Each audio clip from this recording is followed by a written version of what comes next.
Alright, so now I already know that Scarlett's going to be going for a 14-14. As she's like, I hope you enjoy watching 14-14 versus 14-14. So, we know, guys, right off the bat, Scarlett's going for a speedling build opener. We'll see what she does after, whether it's expansion, banelings, or whatever. We'll find out.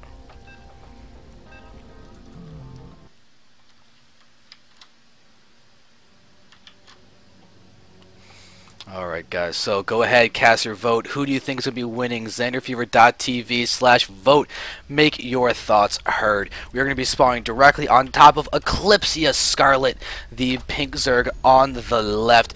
Scarlett is going to be going up against a formidable opponent in Team eOnZerG's Polaris, the purple Zerg on the right. We are going to be playing on MLG Antigua Shipyard, and this is the Iron Lady Cup, sponsored by Legion. Please go show them some love. They have some awesome mice, like facebook.com/Legion and facebook.com/ESL Iron Lady, so you can go ahead and have a chance at winning a mouse later on, because there's so many giveaways, and Legion's been amazing throwing down mice for the prize pool as well as cash. So please support this entire tournament, because this whole thing promises to be amazing, and we've got our best of 3 for you all.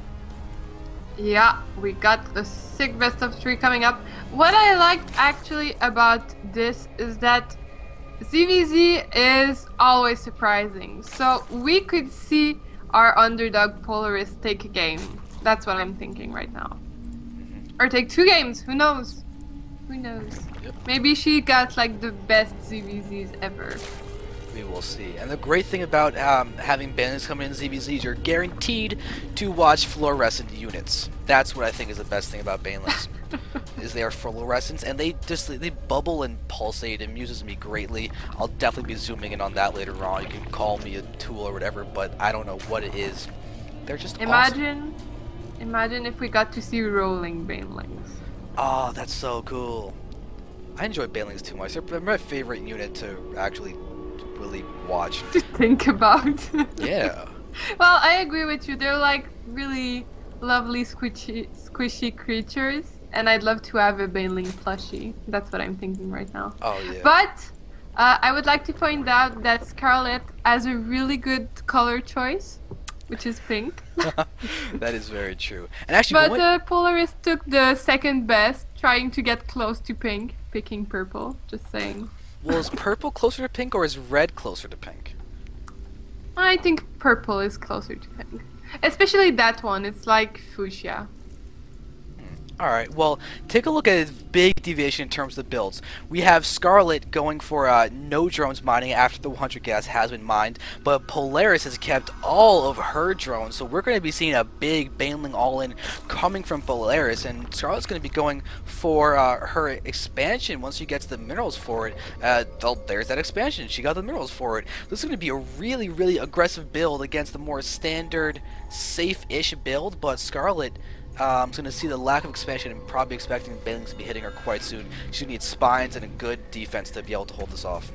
Yeah, well, as I know that Scarlett is really strong, I would not be surprised if she can hold, but that is going to be some really intense pressure coming from Polaris. And I understand that choice since she knows Scarlett is like super solid in macro games, so she wants to end this ASAP. The funny thing is, I believe Scarlett beat Terrius Prime on Talrim Altar with a build similar to what Polaris is doing, if not the same build. I only saw that ending clip of it where Scarlett beats Terrius Prime and that thing about her moving on, but it was Talrim Altar. I think she was still on one base, she was moving with banelings and everything, so I think she used this build based on that video. That is a very strong possibility. I would have to agree with you on that. So yeah, Polaris is probably going to be really aggressive, but Scarlett did make actually quite a bit of Zerglings. Yep, and we do have links and everything moving down. 2 Banes are morphed, and then we can just watch them, plus we can ignore the links and the action, just to watch the Banes for a moment, and now you're going to start waddling. And with that waddling in play, we're going to see them moving in. Scarlett's going to have to do some nice defense. You can see the spine is rooting with the creep already spread. This spine's going to be able to be done barely in time. Look at that. Polaris moves in, and the spine immediately starts poking away, but there is going to be a couple connections. Really nice block with the queen on the ramp. That is really sick.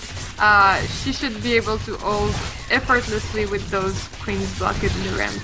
Yeah, the spine did fall. That's actually a pretty annoying loss for Scarlett to take, but she has held this off quite well, and oh, Polaris could get a great Baneling, but no, Scarlett's going to be able to target down with a single Zerg. The Queen's going to move in, and that is a very healthy trade for her. Polaris has been forced to go ahead and go for the expansion, and it looks like Scarlett has really held this first push quite well. Yeah, I totally agree with you. Oh my god, oh my god! I just saw like the whole bunch of Zerglings moving forward without having vision of the Banes, and I was like, are 2 Banelings gonna clear out those, like all of those Zerglings? That would have been really sick, but didn't happen. And now Scarlett is moving forward. She's gonna try to apply pressure on Polaris, but Polaris is about to move some Banelings, so she should be able to hold this.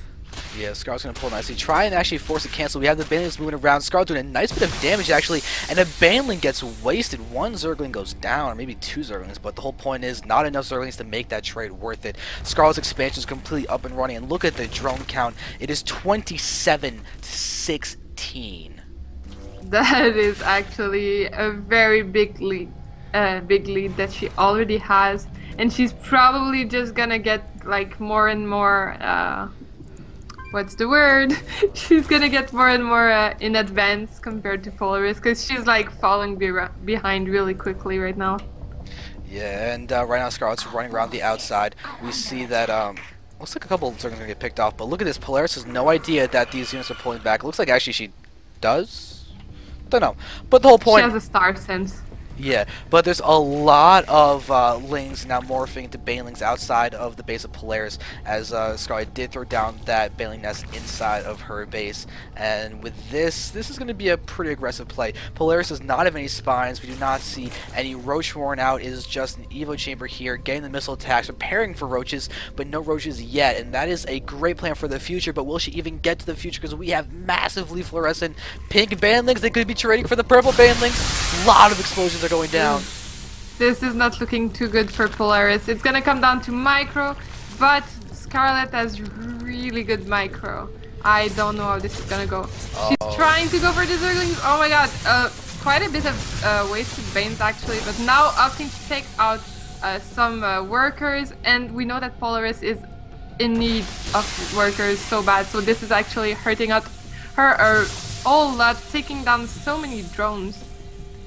This is nice damage being done by Scarlett. We can see how Scarlett's killed drones while Polaris has not. That's always a good move for the one that has gone ahead and gotten the drone kills. But then we're going to see the waddling Baneling going to move in and possibly get nice explosion there, even damaging a few of those eggs. You do need 3 Banelings, I believe, to kill a Baneling cocoon as it's morphing. So if you can get a group of 3 or more Banelings than that, you can definitely do some nice damage there. We're going to see the Queen's going to always be able to pick off one of those Banelings, and then we see more drones are getting killed slowly. Scarlett's being so aggressive with just Banelings incredibly intelligently moving across the map. We see no tech coming from her, but there we see some more damage being done.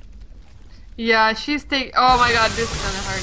She's taking down so many drones. I don't see Polaris being able to come back from now. And now Scarlett is producing Roaches. This is gonna be like the final blow, taking down Polaris, who is also gonna be able to get Roaches, but yeah, exactly. GG. So game 1 goes to Scarlett in a very commanding fashion. Really solid play, staying on the hatchery tech very, very effectively. And with that, we're going to see a 1-0 lead in this best of 3 going to Eclipsia's Scarlett.